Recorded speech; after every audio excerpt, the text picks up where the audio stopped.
اول مره في حياتي قابل واحد كان بيشيل الجرين سكرين ببلندر. اللي ما يعرفش بلندر ده برنامج بتاع 3 دي ديزاين، تصميم ثلاثي الابعاد.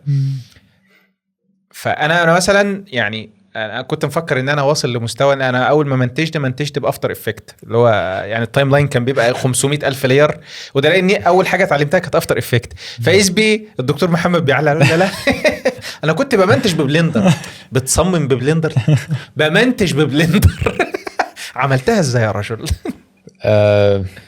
هو بداية دخولي في الفيلد بتاع البرودكشن ده كله على بعضه كان فكرة كانت جات لي. أنا كنت في 2011 دخلت المسابقة دي اسمها فيم لاب. ومن المسابقة دي خرجت ناس دلوقتي أقوياء جدا، زي الدحيح، زي عبد الله عنان بتاع شارع العلوم لو حد متابعه، طبعا مكسر الدنيا. المسابقة دي كان عاملينها المركز الثقافي البريطاني، وكانت فكرتها ان الشخص يطلع على المسرح ويشرح موضوع علمي في 3 دقايق، وكان في لجنة تحكيم كده زي البرامج بتاعت مسابقات بقى الفنية والكلام ده بس. وكان المسابقة كانت قوية جدا. انا كنت اول جيل يشارك في المسابقة، فكان الموضوع بالنسبة لي حمسني ان انا اول مرة اكتشف ان انا عندي الموهبة دي، موهبة ان انا بعرف ابسط المعلومة واوصلها للناس. فابتديت افكر طيب ازاي اطبق بقى الكلام ده. ما كانش عندي اي فكره خالص، انا لا بعرف اعمل اي حاجه خالص يعني. انا كل اللي اعرفه ان انا دخلت كليه طب وخرجت منها، غير كده انا كنت بلعب رياضه، بلعب تنس، ما اعرفش حاجه تانية. فقلت طب شفت مره فيديوهات معموله بانيميشن، قلت طب ما ليه الواحد ما يحاولش يوصل للناس عن طريق الانيميشن شويه معلومات ايا كان الواحد هيعمل ايه.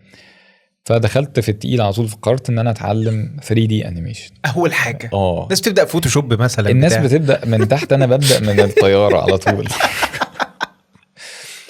فابتديت اتعلم بلندر كان جديد نسبيا ساعتها، ما كانش لسه ناس تعرفه الا ناس قليلين جدا.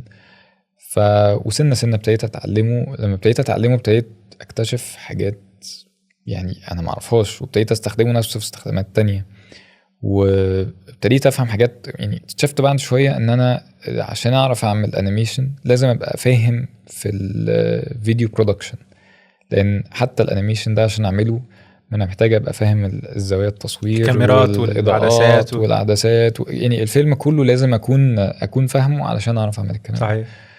فابتديت اتعلم ده وده لحد ما ابتدى عصر اليوتيوب يظهر، بالذات من اول 2013 ابتدى يبقى فيه نجوم في اليوتيوب في مصر في حاجات كتير.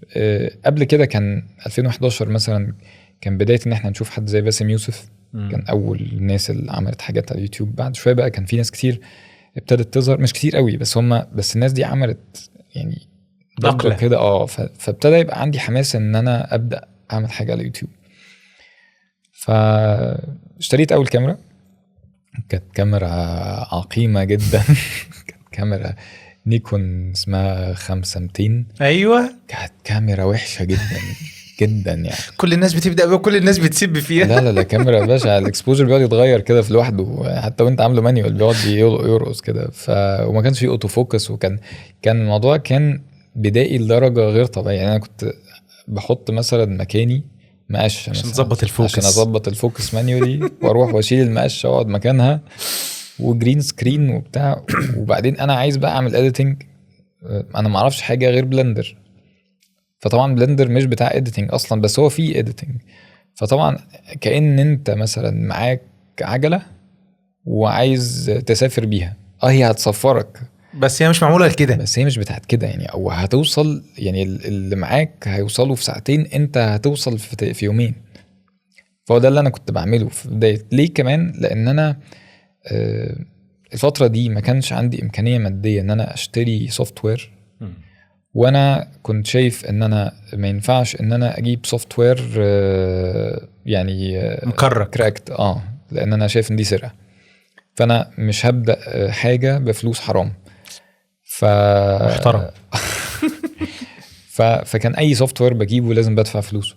فقلت خلاص طالما انا مش عارف ادفع فلوس فهشتغل بحاجه تبقى مجانيه. فابتديت ببلندر، وسنه بقى ابتديت يعني ابجريد الحاجات لحد ما بقيت شغال ببريمير بقالي كتير. يا سلام.